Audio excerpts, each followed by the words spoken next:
And welcome again. Today I have a Toyota Camry with a 2.4 liter engine.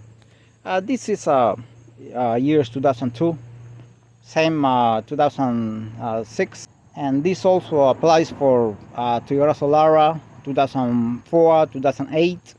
What happens is that this vehicle is not cranking at all. I know the battery is good. I'm gonna check if it's receiving signal here. If it's receiving signal, then the problem should be the starter. The starter itself is getting the ground from here, from being inside the transmission. So there is no problem with the ground most of the time. So the only two things that can be missing are power and signal. I'm gonna go inside the vehicle and see if it cranks. Oops! It turned on. Ay, ay, ay. It turned on with no problem. Oops, nothing. Nothing. See, it's giving an intermittent problem. Sometimes it starts, sometimes it doesn't. Nothing, nada. Might be the ignition switch also. I don't know at this point. That's why I'm gonna check the signal, because also might be the ignition switch. So if the start is receiving signal when you open the key here all the way to turn it on, then you rule this out, the ignition switch. It will not be a suspected component anymore. I'm gonna try one more time. Nada, nothing. See, I have it all the way right there.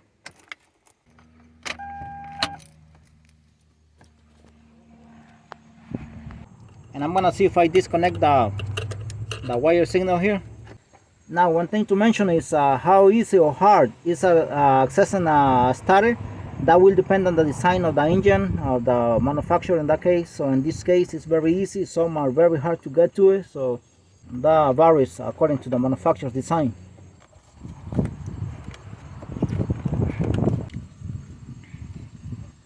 I'm gonna be inserting the back program with this.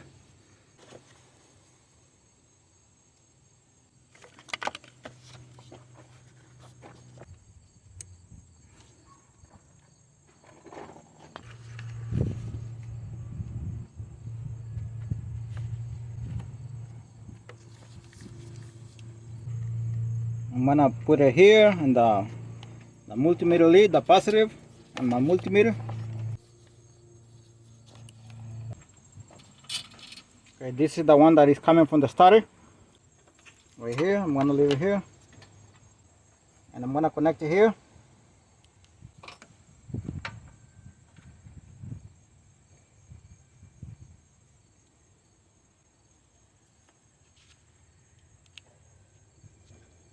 Oops.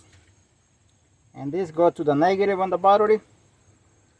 I'm gonna leave it here. Right there.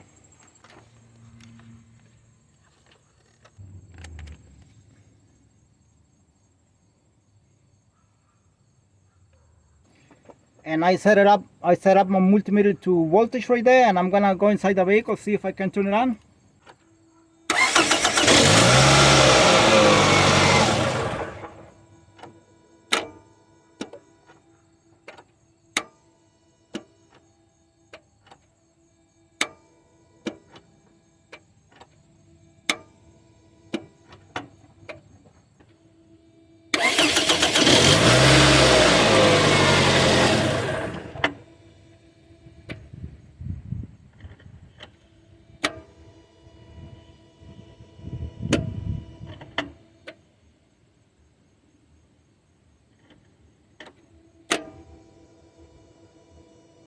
As you already saw, the start is receiving signal every time that I try to turn on the vehicle, the times that it didn't turn on. So at this point, I know the start is bad. It's not working right. Sometimes it turns on, sometimes it doesn't.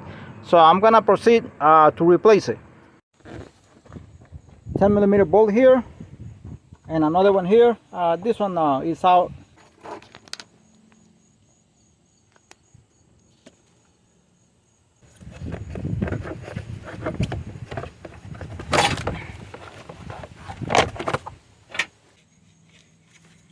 I'm gonna use a 13mm long socket here.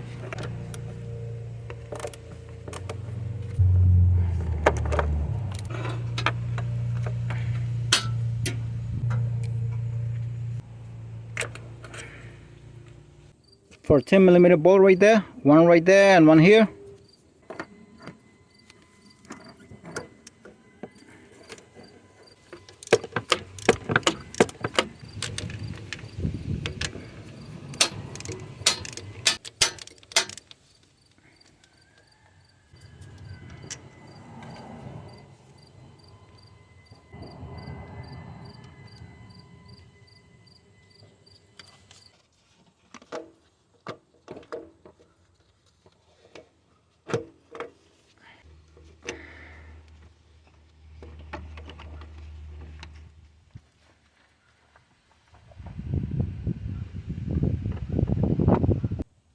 Alright, and this is the setup here to test the starter. I'm gonna be testing the new one first.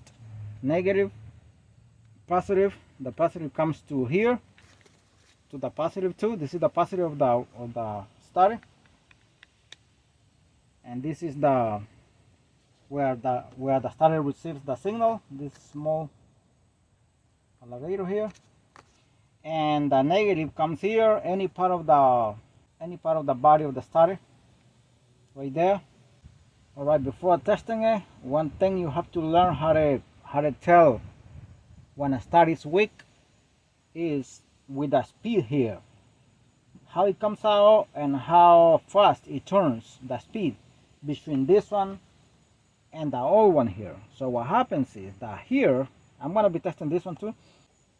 Sometimes when a starter is weak, sometimes it turns over the engine, sometimes it doesn't when they are weak. In this case, this one is turns over sometimes it turns on the engine, and sometimes it doesn't. I already showed that. So in that case, you have to learn how to tell the difference between this one and this one here, this gear here, and how fast and how slow. One thing is that this starter here is not doing anything, so it might come out fast, and also it might turn kind of fast, so it might get you confused. You might think, so what is the problem if this one is coming out and also is turning? So what should be the problem? But you have to learn how to tell the speed. So I'm gonna go ahead and do this one right now. This is the new one.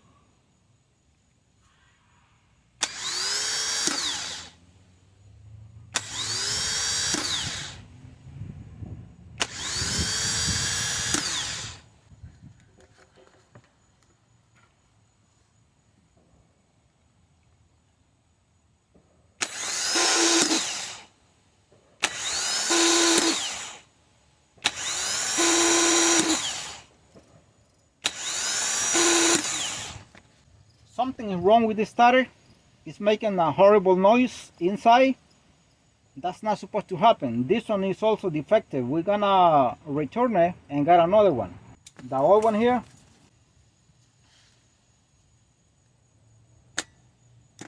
This one is defective, definitely, as you can see. So now it's not turning over anymore. It's only coming out. As I showed since the beginning, sometimes it turned on the engine, sometimes it didn't. It seems like it doesn't want to turn over anymore. I'm gonna hit the solenoid here. Maybe that helps me a little bit.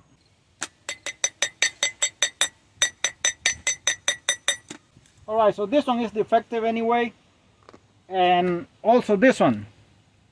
Also, this one is defective. We're gonna return it and get another one and see what happens. And don't do this with a weak battery, because then you will have a bad results here. The results are gonna lie. So be careful with that.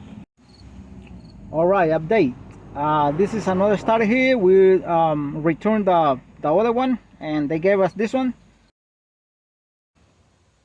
I'm gonna put it here, and then the alligator fell off here, so I'm gonna just do it without the small alligator here. And remember, the other one, when I lift it up, it used to make a lot of noise. So I'm gonna do the same with this one and see if this one makes noise. First, I'm gonna do it laying down on the floor like this.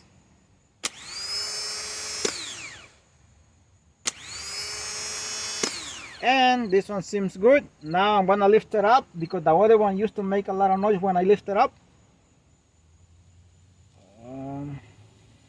because the small alligator fell off here. So let's see. You can move it, see, and it's not supposed to make noise. It's not supposed to make noise.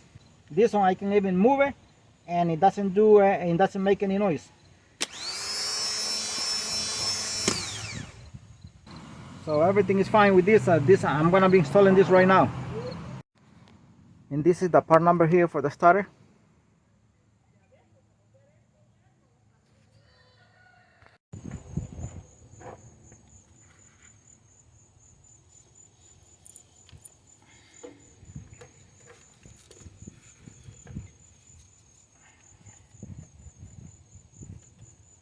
I'm gonna take out this hose.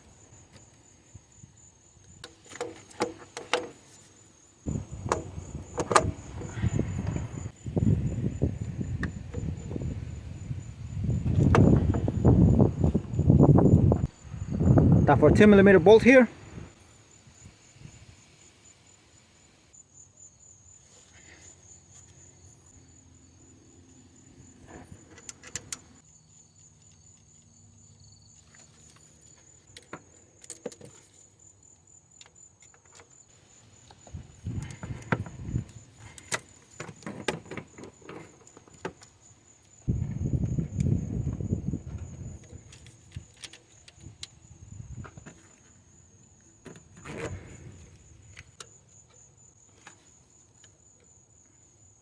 The lock washer here, the nut here for 10mm nut,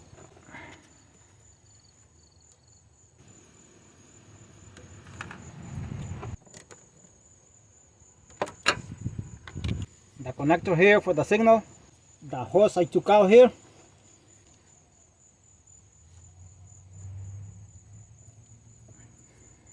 and I'm gonna try to turn on the vehicle without putting this air tube here for the air intake housing, just in case.